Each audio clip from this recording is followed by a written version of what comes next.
The NBA GM survey loves the Boston Celtics, but did Jaylen Brown get disrespected? And of course, there's weird coaching voting. It's all right now on the Locked On Celtics podcast. Thanks to Blockbuster brand, it's holiday season, drop Jrue in the mix. And 3 from KP, no we not on the Knicks. Flushing competition like Al on Giannis. Juice and Big Zeus, still Big Town's finest. Banner 18 going up in the rafters. Watch the C's game in locked on after. Karalis on the breakdown, clutch like a tip from D. White on the breakdown. John on the mic, documenting domination. Matter pen a back bay, it's all C's nation. Rain and J's, how it started, raising banners, how we finish. Locked on Celtics pod, home of the winners. Peace. Hey there, welcome back to the Locked On Celtics podcast, right here on the Locked On Podcast Network. It's your team every day. I get you covered every Monday through Friday, plus during the regular season, bonus podcasts on the weekends. So if they play on a Friday, a Saturday, I will have a podcast for you there during the regular season. So plenty of those, plenty of 6 and 7 day a week podcasts. They're all free. They're all here for you. All you got to do is subscribe. Watch the show on YouTube if you'd like. Get into the comment section there. If you're new to the show, I'm John Karalis. I've been covering this team for about 20 years now. It's a long time. I'm doing it right now as a beat writer for Boston Sports Journal. I've written a couple of Celtics books, including Built Different, celebrating Banner 18. Buy it for $30, personalized and signed, sent to you wherever you are in the United States. Today's show brought to you by FanDuel. Get the season started with a big return on FanDuel. Place your first $5 bet. You'll get started with $200 in bonus bets guaranteed. Visit FanDuel.com to get started. Today's show, all about the NBA GM survey, which they do every year. There's tons and tons of questions. It's on NBA.com. Every front office gets a survey. Theoretically, the general managers are the ones signing off on it. I don't think all of the general managers are signing off on it. They probably farm some of it out. Some of them probably farm it out to other people in the front office. Regardless, this is 30 teams voting on all of these questions, and the Boston Celtics, as expected, are the huge favorites with 97% of the voting going to the Celtics. You can't vote for yourself. So the Celtics had to vote for somebody else.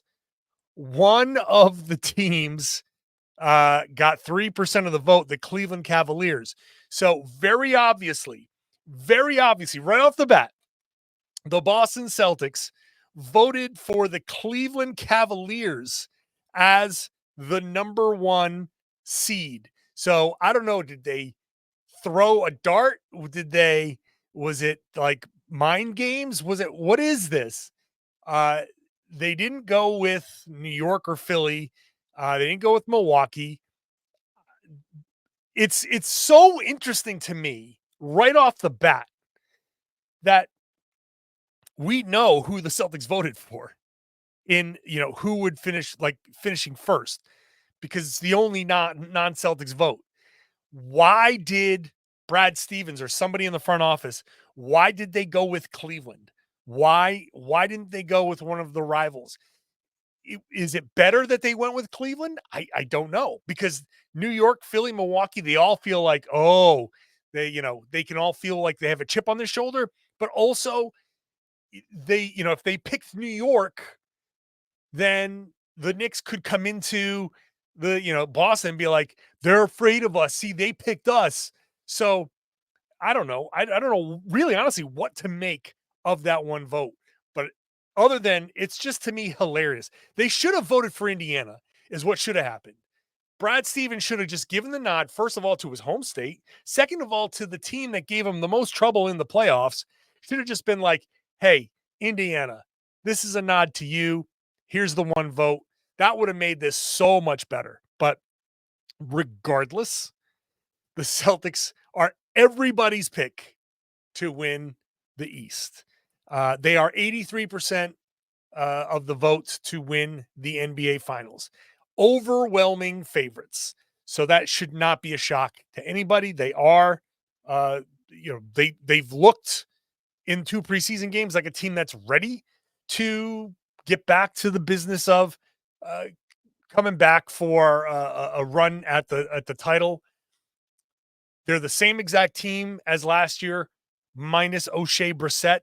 And that's not the biggest loss in the world. Sorry, no disrespect to O'Shea Brissett. Jayson Tatum gets some love here as the best small forward in the NBA. Over like Luka Doncic gets votes like across multiple uh, percentages. So positions. So he got 17% at small forward, tied with Kevin Durant. They have Jayson Tatum better than LeBron James. They have Jaylen Brown in here at 3%. So last year, Jayson Tatum got 47% of the vote. This year gets 47% of the vote. The Jaylen Brown stuff I'll get to in a second.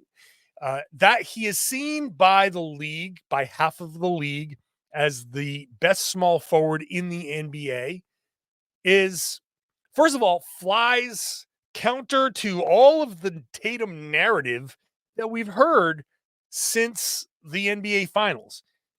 It shouldn't be a real question. LeBron is still awesome, but the dirty little secret about LeBron is he coasts during the regular season and turns it on when he needs to.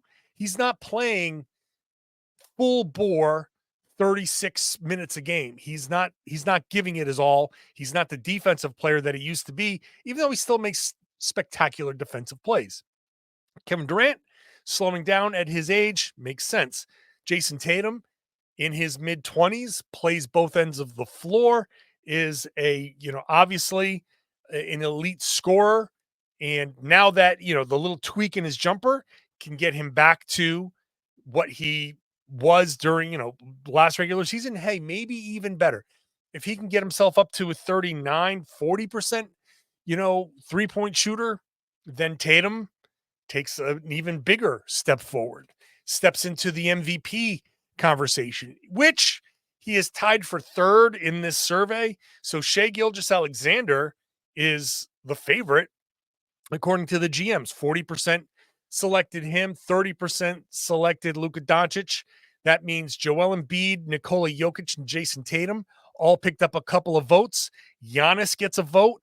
Jaylen Brown got a vote. So as I prepare to get into the Jaylen Brown, was he disrespected? Can he take this as disrespect? Also have it noted that he got a vote for MVP. He also got a vote as one of the best small forwards in the NBA. Now, he is really a shooting guard in this, in generally speaking. The question of what position he plays kind of plays into some of this stuff, this voting stuff, because the starting lineup is Jaylen Brown, Jayson Tatum, but also Derek White, Jrue Holiday, right? Obviously, we know that. And pick a center. So that means what? Pick Holiday as the one, Derek White as the two. We don't really go by these much anymore, but that's your backcourt. And that means Jalen has slid down to the three. So maybe he should be getting more votes as the small forward. That's kind of what got him that All NBA a couple of seasons. That helped him get that All NBA and the ability to get that massive almost $300 million contract. So Tatum could be viewed as the best power forward, or could be viewed as a power forward and not a small forward. So, in fact, let me just scroll back up on the voting here, because power forward, Tatum did get a vote. Giannis gets a majority of the votes at 77%. Kevin Durant gets a couple of votes at power forward. And then you get Anthony Davis, Draymond Green, Domantas Sabonis, Jayson Tatum gets that vote. Like I said, Victor Wembanyama gets a vote there. So it's jumbled. Maybe they need to kind of change this a little bit. Who's the best backcourt player? Who's the best wing player? Who's the best big? But Jalen gets some love. Does he get enough love? That's the question. Did he get disrespected here? That is coming up next. Today's show is brought to you by BetterHelp. Now, I have been very open about my path with therapy. Mental health is super important. I've benefited from therapy, and I was lucky enough to go to and find someone that was near me and click right away. It's a hard thing to do. I understand that it's a difficult thing to find. And when you can't find one, you get discouraged. But what BetterHelp does is it puts the entire process online. Convenient, flexible, it's suited to your schedule. All you do is fill out a brief questionnaire. You get matched with a licensed therapist. You can switch at any time. This is so key. You can switch at any time for no additional charge. So if you're thinking about starting therapy, give BetterHelp a try. Whether you're trying to talk through some stuff like relationship stuff, work stuff, maybe you're trying to work through a fear that has come up. And I know it's October. We're all looking at our fears. So whatever it is, you can go to betterhelp.com/LockedOnNBA, overcome your fears, and you get 10% off your first month. That's BetterHelp, HELP.com/LockedOnNBA.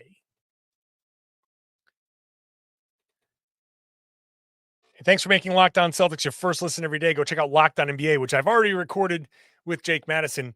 Also talking about this GM survey, but on a national level. So if you are into the GM survey, then you need to watch and listen to this podcast and then the Locked On NBA podcast. But it's interesting. The reason why this is such great content, not only because a lot of interesting questions and answers. This is how the NBA thinks. These are actual front office people in the league giving their opinions. So it's randomized, anonymized, except for the one vote that we know came from the Boston Celtics. But other than that, it is interesting stuff. Interesting that Jayson Tatum got so much love. Jaylen Brown did not. Because when they ask who's the best shooting guard in the NBA, Jalen gets the also receiving votes. Derek White gets also receiving votes, so they each got a vote. But Anthony Edwards, Devin Booker, Shai Gilgeous-Alexander, Steph Curry, Luka Doncic. See, now Luka gets, this is the weirdness of it. Luka is voted best point guard. He also gets votes at shooting guard. He also gets votes at small forward. Did he get votes at center? Jeez. So that throws things off. They need to put like a limitation. Like, what is Luka? I see him as a point guard, but he does do a lot of these different things. So this throws off the voting. So I guess the answer here is, did Jalen get some disrespect? No, probably not, because would I put him ahead of any of these guys? Well, okay, let's go down the list. Anthony Edwards, I think right now, Jaylen Brown is better. Overall, right now, Jaylen Brown is better than Anthony Edwards at this moment. When their careers are over, will Anthony Edwards be better than Jaylen Brown? I think you can make a strong argument about that. I think that's probably how this is going to go. I think Edwards is going to be a different level superstar player eventually. But right now, both ends of the floor, what they're capable of doing, what they're able to do, to do on the floor, I think Jaylen Brown is the better player than Anthony Edwards. Anthony Edwards is a better scorer than Jaylen Brown. But Jalen is a really good scorer on his own and is a tremendously better defender than Anthony Edwards is. Tremendously better. Smarter player right now. Anthony Edwards will probably be an MVP level player. So at some point soon, he will get past Jalen. I don't think it's disrespectful to Anthony Edwards to say he's better than that. Jaylen Brown is better than him. Devin Booker, I'd rather have Jaylen Brown. I would rather have Jaylen Brown. You give Steph the courtesy of still being Steph Curry. Sure. Okay, I got that. Shai Gilgeous-Alexander is more a point guard, but he gets that shooting guard thing, so he's really good. Yeah, okay, no problem there. So should Jalen have gotten more votes Yeah, I can also see why people are latched on to Anthony Edwards. I think maybe the big takeaway here is that people in front offices are, prone to some of the same narratives that the rest of us are. But when I look at Jaylen Brown and what he did as the Finals MVP and what he looks like already in the preseason, for the next season or two, I would have him for this next season or two over Anthony Edwards and over Devin Booker. I think Devin Booker is obviously really, really good and, a tremendous shooter and all of that stuff. But again, Jalen's a more all-around player, a better all-around player in his prime. Edwards will get there and get there soon. And maybe, I'll throw it out there, maybe he'll pass Jalen this season. That's possible. Anthony Edwards is tremendously good, but Jaylen Brown is better right now. Heading into the season, I would expect people, I don't think this is a homer take. I don't think this is, if I'm starting a franchise from scratch and I have an expansion draft, I'm taking Anthony Edwards because he's younger and there's just more time with him and his ceiling is higher than Jaylen Brown's. I think I'm being fair here. I think this is a very fair thing to say that Jaylen Brown currently for the 2023-24 season, coming off a finals MVP performance, having the season that he had and the season I expect him to have. Yeah, that's that I would put him up there. Now, is this disrespectful? I still don't think it's disrespectful, but I think that's where I stand here. And the defense is a huge part of this. People will only look at the offense and they'll say Anthony Edwards is a more dynamic scorer than Jaylen Brown. He's more athletic than the super athletic, crazy athletic Jaylen Brown. He is more athletic than Jaylen Brown, which is crazy to say because Jaylen is a super monster elite athlete. But Jalen's defense and his ability to create has him as a more complete player.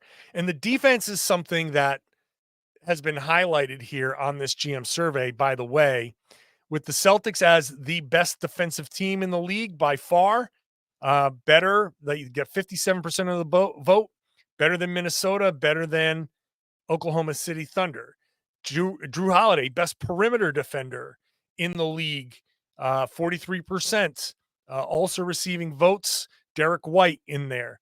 So best defensive player overall, Holiday gets 10% of the vote, tied for second with Bam and Rudy, which I think is, incredible. So there's a lot of love for the Celtics defense in this. And the Celtics defense, for all of their talk about being this big offensive juggernaut, the defense is stifling. We all know that, but that it all works in tandem with one another. The fact that they're a good offense makes them a better defense because they can come back and set the defense. The better they are offensively, the better they're going to be defensively. So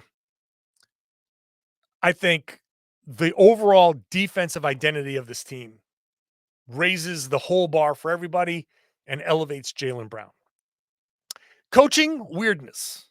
The coaching weirdness, it's funny. It's not, I'm not going crazy about it, but the math on the coaching stuff, it just doesn't add up to me. That's next. Today's show is brought to you by FanDuel. It's the place to go to get a big return this season. It's America's #1 sportsbook because when you get a hunch in the middle of a game, you can open up the FanDuel app and check out the latest stats and view play-by-play and so much more right there on the same page where you play your bets. So let's just say it's halftime and you're like, I have a feeling, blah, blah, blah. You don't have to go to a second screen. If you're over at your friend's house watching the game, you don't have to have a laptop with you or a tablet and look like, you're trying to launch a Rocket, you just want to check your stats and place a bet. It's right there on the same page. Open up that app, place your first $5 bet, and you're going to get $200 in bonus bets guaranteed. So your first $5 bet, no matter what happens to it, you get $200 in bonus bets guaranteed. That's what makes them number one. Make sure you're setting your limits. Make sure you're setting your budget. Use the tools that are available to you so you can gamble responsibly and have some fun at FanDuel.com, America's number one sportsbook. Hey, thanks for making Locked On Celtics your first listen every day. Make sure you're subscribed. Watch the show on YouTube. Get into the comment section. One of my favorite comments. I got one of my favorite comments on the YouTube section was somebody said, "It's great to be here. It's like a little Celtics family." Yes. Look, I know internet comment sections, YouTube comment sections are usually cesspools and they should be avoided at all costs. But the Locked On Celtics YouTube comment section is actually cool. People are respectful. There's real conversations going on in there. It's a fun place to be. If you want to hop in there and have some fun, it's a great place to have a little discussion after the podcast. So go check it out. Even if you listen on the, like on your way to work, this is a great thing to do. I know this is an extended kind of promo, but listen in the car on the way to work. Then when you get to work and you're bored, you want to kill some time, hop into the YouTube comment section and just leave a bunch of comments, get into a conversation with somebody. Okay. I'm telling you, that's the way to do it. All right. Let's get into the coach weirdness before I wrap up the show, because this just cracks me up. It's not like a diatribe. I'm not sitting there saying Joe Mazzulla is like so disrespected. It's just funny to see. So who's the best coach in the NBA? 69% Eric Spoelstra. That's fine. That makes sense. 17% Mark Daigneault. OKC. Gotcha. No problem. Steve Kerr, number 3. All right, maybe we got a little problem in Boston with that. Mike Budenholzer gets a vote. Chris Finch in Minnesota gets a vote. Okay, maybe you put Chris Finch above Steve Kerr. Whatever. Regardless. No mention. Not one person said Joe Mazzulla. But here's the funny part. Next question. Which head coach is the best manager or motivator of people? Spo gets 37%. Kerr gets 17%. Joe Mazzulla, 10%. So he gets a few votes, tied with Greg Popovich and Doc Rivers. So he's one of the best managers and motivators of people. Which head coach runs the best offense? Rick Carlisle in Indiana, who didn't get mentioned in the head coaching thing either. Joe Mazzulla, 17%. Number 2, runs the best offense in the league. Which head coach has the best defensive schemes? Spo's number 1, Chris Finch is number 2, Tom Thibodeau tied for second, Joe Mazzulla 4th, 17% of the vote. So he is he's recognized here, one of the better motivators of people, runs a really good offense, runs a really good defense, yet somehow that doesn't add up to being one of the best head coaches in the league. Now, he's not mentioned in which head coach makes the best in-game adjustments. For some reason, they don't think he makes in-game adjustments. Okay, fine. Is that enough to be like, well, can't put him on the list? A good motivator of people, one of the best, runs one of the best offenses and one of the best defenses, and yet somehow that's not one of the best head coaches in the league, or seen as potentially the best head coach in the league. It's fine. I'm not like harping on it. It's just funny to see. Yeah. Oh yeah. He's good at this. Oh, yeah, he's good at the offense. Oh, he's really good at the defense. He motivates his guys. Good offense, good defense. What's left? The in-game adjustments. Well, got to rule them out there. Like of course they make in-game adjustments. For some reason, Ty Lue gets like all the credit for that. Spo, because sometimes he throws in a zone. Oh, great. Big in-game adjustments. Let's go to some zone. And it works. So yay. It's just funny. I don't know if anybody knows how to evaluate a coach. Guy just won a championship. And he's seen as doing all these good things, but that doesn't make him overall a great coach. I don't know. I don't know. You tell me. Ultimately, what's the big deal, right? It's not a big deal. I think he's a very good coach. And I guess the funny thing would be is like if I were to pick the best head coach in the NBA right now, I think Spo would kind of be like the consensus choice. Joe, am I going to trade Joe Mazzulla for anybody else? No. This guy's we all love this maniac. He's our maniac. The guys love him. I wouldn't put any other coach with this group. It just fits. It works. They're going to win another championship. They're going to win another championship here. They might win 3. I don't know, man. If Joe Mazzulla wins a championship again this year and is a champion 2 out of his first 3 seasons, with the other season, his first, a game 7 away from going to the finals, at some point you got to recognize, like, okay, maybe he is a really good coach. Maybe he is one of the best. So we'll see. Joe Mazzulla does not care about this stuff. If we were to ask him about it in the scrum on Thursday, he probably would want to punch me in the face. For sure. He'd look at me, especially me, because we've had lots of interactions together. If I were to ask that question, he'd look at me and be like disappointed that I asked the question.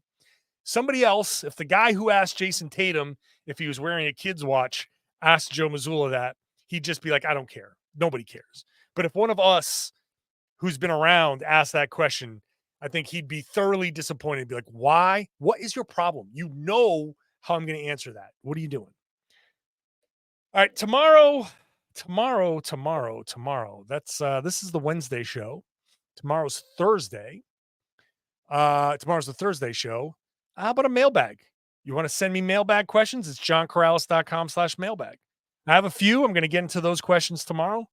But if you want to get in on it, johnkaralis.com/mailbag, send me your questions. And then they practice on Thursday. We'll have new stuff from the Boston Celtics, who are back finally after a few days off.